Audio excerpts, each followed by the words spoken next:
guys, this is Tom Nando and welcome to Monday Mayhem. We have an exclusive live interview with new wave of British heavy metal band, Satan's Empire. Who can I turn to? This music is driving me insane.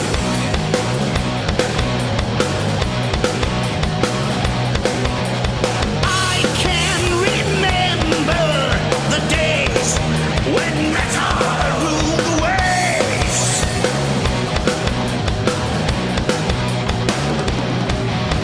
Suddenly I capture sound. So, what we're going to ask, we're going to talk a little bit about the new Hail the Empire album and a few little questions. So joining me tonight is vocalist Derek and guitarist Sandy. Hi guys and welcome. So this show is about the evolution of the new wave of British heavy metal. What's your thoughts on the scene at the moment? It's very lively. It has been the past few years, I would say. Yeah, I think you're finding a lot of the bands from that period that started the new wave off are actually, re-emerging and getting back together. It might not be exactly the same lineups, but the majority of the people that were in the still original going, yeah. are still going, still keeping it going. Yeah. So what was your first introduction into metal, both of you? Priest. For me it was Priest. We used to do covers like Zeppelin and a few of the rock covers, Bachman Turner, all that kind of thing. About 8 Priest songs, haven't we? Yeah. And Billy the drummer got, our old drummer, got the Stained Class album. Oh, cool. And that just swept us away, my style and technique that I play is based on the way Tipton plays. And I learnt that technique through listening to doing their stuff, from Sad Wings through to probably Kill Machine. We just knew every single track. Could play every single track, just about. I started off, I wanted to become a singer after hearing Child in Time, Deep Purple. Wow. Deep Purple and rock. So yeah, I want to do that. That is so cool. So the Rising album was released in 2018. Yeah. Okay. How do you feel that differed in the production from the new album, Hail the Empire? It was recorded a different sort of way. The Rising album was done on 24-track digital between London and France. Drummed with the bass in London. Yeah. The rest of And guitars and vocals were done in France on a radar system, digital radar system. The production-wise, both albums have been produced by Steve Loveday, using his outboard gear and software package that he uses. I think the difference I find is that the songs on Rising are about 40 years old. Yes. So they were written during NWOBHM. And obviously the majority of the songs on there were written between myself and Derek. There's about 2 or 3 songs on the album that are co-written with Wayne and with Paul, who are obviously now in the band. Gary came in, the drummer, and he helped us. It was years ago. 70 minutes was a fine length for a song. You know what I mean? He helped us chop out bits that shouldn't be there, unnecessary bits, and made it sort of fit for now. Nowadays, We had a lot of long intros and guitar twiddly bits and stuff going on, but they all got chopped out. Okay, so the heaviness of Hail the Empire album, was that a conscious decision that you guys wanted to make, or were you just trying to think we're going to up the ante here? It's just organic, really, to be honest. It's just, we've always been a performance band. We're not a studio band in that sense. And people say that, obviously, live performances compared to stuff you see on YouTube and that is 100 times better. And I think we've been together now nearly 4 or 5 years, and every album seems to be getting heavier just by nature, really. Yeah. Cool. So I think in this new album is a bit more commercial. Yeah. But more catchier stuff in it. It's a lot. Sing along bits, I think it's a lot heavier than the first one. I love it more. Yeah. Yeah, I do like it a lot more.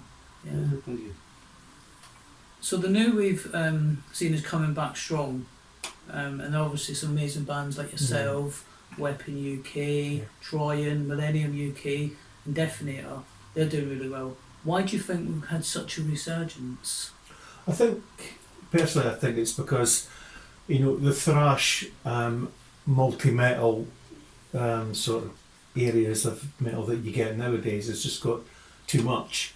And people are kind of getting back to classic British heavy metal, I mean, there was the time when we were playing a gig at the Unicorn in London, and there was about 3 death black and sort of thrash metal bands on, and they were the first 3 that were on, and we came on and everybody just went mental, and that kind of blew us away because we weren't expecting the audience to react so much. Yeah, we thought this is definitely not our crowd, is it?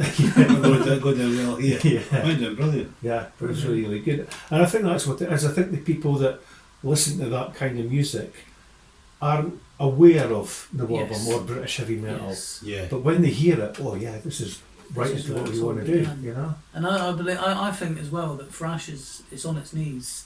The scene is completely gone, hasn't it?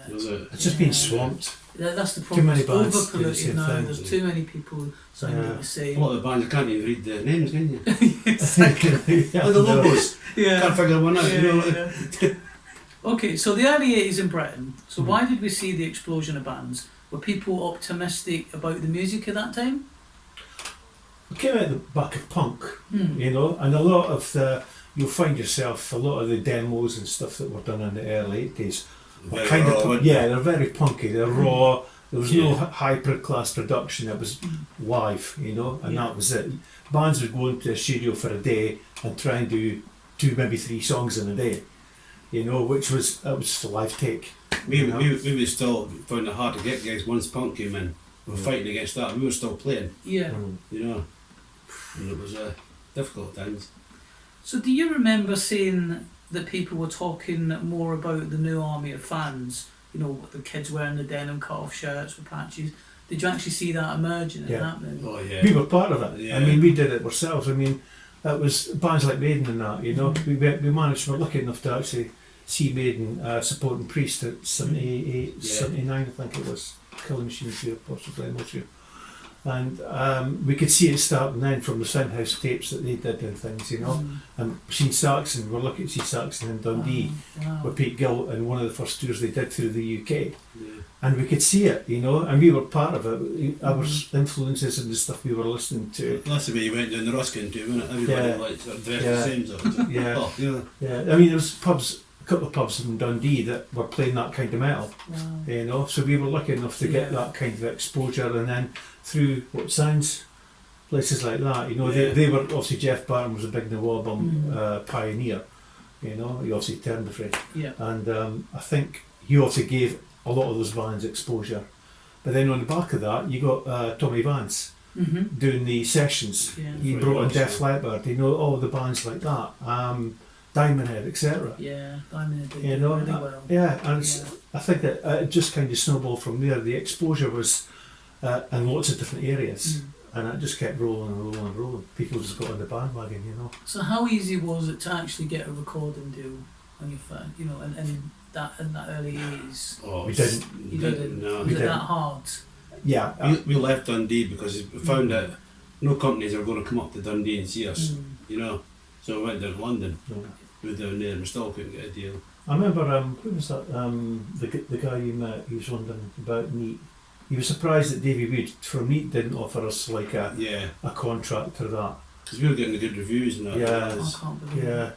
Yeah. So we went to London and we tried to get in touch with people, but you just couldn't get back past the front door, really, unless you knew somebody. And we just didn't know anybody. We did local gigs and that, in London and that, Yeah. So the name is solid. Where did you get, who came up with the name? Dead, really. I was just, like Black Sabbath. Yeah. Like that sort of, you want a sort of evilly sounding name. It's brilliant. Supernatural Just, kind of thing. And it looks good as well, doesn't it? On the image and the logos. Yeah. And The logo's good. it's really, really cool. Yeah. Isn't it? People think we're Satanists and we're not Satanists, to be honest. Yeah, you get strange people from Africa, Yeah. asking to join. Yes, well. So you've had some amazing feedback, obviously, from Yeah. reviewers, from Multimedia, Hard Rock Heavy Metal, Powerplay Magazine, Metal Temple in Greece, and Rock Hard in Italy. How does that make you feel that your music's been listened to across? It's good. I mean, obviously, the age we're at, we never thought we'd ever get a second chance, to be honest. Yeah. And it's only through social media, obviously, that the communication's gone through and Yeah. people are loving it. We always wondered, because the music was 40 years old, Yeah. you know, is it still going to stand the test of time? Are people still going to be interested in it? Yeah. For the world. And they are, you know. There's people asking us to get back together for ages. You know, then eventually we did it, you know. And see, that comes on to my next question. Hmm. So, how do you feel that social media impacts on the band? Massive. Big help.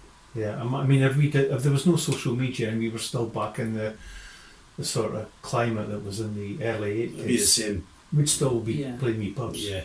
Yeah. You know, we wouldn't be playing Europe or, you know, getting Yeah. offers from other bands and stuff like that without social media. I mean, I suppose there's pros and cons either way, you know, but we've been lucky enough that we've had very, if any, little negative publicity. Yeah. You know? What's been the hardest thing about being a musician? Travelling. Coming back at 3 in the morning. Yeah. You get the cut. Oh, Travelling. Oh, it's raining like mad, you know. Or travelling Holland, that was a nightmare. Oh, that was a long. It's great when you get there and you do the gig and you meet really nice people, loads of good bands and everything else is great. It's getting from A to B and then back from B to A. Yeah. You know, I'm not saying unfortunate. I mean, we're in Peterborough, obviously, and Peterborough is an hour and a half to 2 hours, depending where you're Yeah. playing, to get down to London. Yeah. And the London area is the majority where the gigs are. Yes. And we have played outside. We've done Wales, we've done Newcastle, Yeah. Manchester, you know. So I mean, we're aware that there are other venues there. Yeah. But most of the other guys are all based in the London area, you know. So they haven't got so much of a travelling expenditure to worry about, or even time wise. So obviously lockdown's hit and nothing's happened. Yeah. Okay, so now we're relaxing everything. Is there any plans to run a tour for Satan's Empire? Well, We're back rehearsing now. Mm-hmm. So I've got in the studio. So things are starting to. We're working on the third album. We've got about nearly 7 songs. 7 songs to to you know, to Brilliant. be worked on, you know. So, and they're different again from the previous two, which is great. Because we never know how they're going to turn out. You know, No, you just go no, with no. an idea, and then somebody adds a bit and adds another bit, switch it Because if around. everybody's into the same sort of music, Mm. everybody's influences in there, you know. And people, we get reviews saying, takes you right back to 1982 and everything. But it's not meant to take you back to 1982, but that's just the way it is. That's just the way it That's goes. the way we're right. And Yeah. for someone like me, I grew up in the 80s as a child, so I never experienced the new wave of heavy metal. You know, Yeah. I grew up in the 90s, so I had Yeah. all the new metal, and new wave had pretty much died then. Yeah. We used to listen to Duran Duran. You know, I listened when I was coming up. It was bands like Linkin Park. Slipknot, Linkin Park, bands like Yeah. that. So new wave had gone. I mean, the Yeah. only people that were still sort of chugging it out. I were think it Iron kind of Maiden. died about 85, 86 to be honest. Yeah, yeah. You know, So I mean, it's- Derek played in a band after Empire, Yeah, VHF. VHF, who did pretty well. But that only lasted to about 88. Yeah, it's amazing how it's just Yeah. come back. But then it came Yeah. back about 2012, maybe 2013. But It's now, not really been gone, has it? It's just been. It's just been underground, isn't it? Yeah. Yeah, a lot of well, not a lot, but we know a few of the bands that have carried on through that 30 odd years. Yeah. Desolation Angels, Yes. you know, and they're still playing. We're friends with them, obviously. We've done gigs with them as well. Troyan. Yeah. Weapon I think we've done gigs with most of I them. don't get most of it, yeah, but Yeah. yeah. Jeff not well. Yeah. so the final question then, guys, what do you believe the secret to success is? Hard work. Yeah, just keep plugging away. Have faith in your music, you know. Try and avoid the negativity. Yeah. You know, you You will do that, yeah. you will get negativity at some stage. You know, I mean, we've been really lucky, but you But know, now it's like a lot of the bands that we know, the great camaraderie with everybody. Yes. They're all sort of helping each other out, you know, like maybe early 80s there could have been a bit bitchiness between bands, you know, like it did happen. But now everybody's in the same boat, we all help each other. You know, 2 or 3 bands will take turns of headlining and do 2-3 dates together, you know. And we're all there to bring it back. Yeah. Honestly, Yeah. all of us. That's I what think we're all enjoying it more than we probably did then. That's what we want to try and do at the Metal Lab, Yeah. obviously underground, and just bring it back as strong as Yeah. we can as well for every genre. I mean, we found we're probably playing better, and Derek's definitely singing better than he did then. You know, I think it's just I think just with Gary coming in as well, the drummer, Yeah. he's brought a big dynamic to the band. His technique's certainly a bit of a powerhouse, whereas Billy was more of a sort of technical, you know. And Gary certainly narrowed it down and tightened it up. And from a live perspective, that's obviously helped us a lot as well. Before we You know. got together, we were thinking about it. I got in touch with Paul and Wade in London, and we agreed to meet up sort of halfway, you know, like for Peterborough to London. Right. Met up in this pub.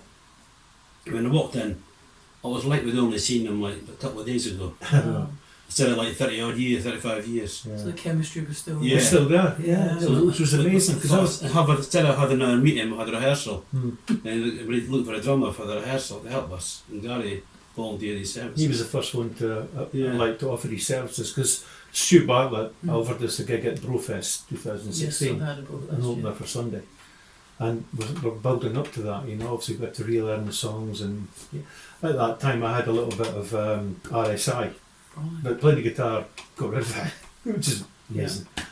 But I mean, I think Gary came on and said, "I'll help you up to Brofest," but he just got so into it that he said, we offered him at the end, I think it was the end of October or November, would you like to join full time? He said, yeah. Brilliant. And everybody contributes to the musical side of it, and obviously from, you know, exposure and contacts and trying to get gigs and things like that. And we all got on great too, didn't we? Oh, yeah. Yeah, we all got on brilliant. You know? Yeah, chemistry's really good. Yeah. You know. Brilliant. Thank you very much. It's easy guys. to write when it's like that, you know. Yeah, it just kind of flows. Excellent. Well, thank you very much for your time. No, you're welcome. You're welcome, thanks for the interview. Thank you. So thank you for watching today's interview with Satan's Empire. So for all your news, reviews and interviews, please check us out at the Metal Lab, the home of underground metal.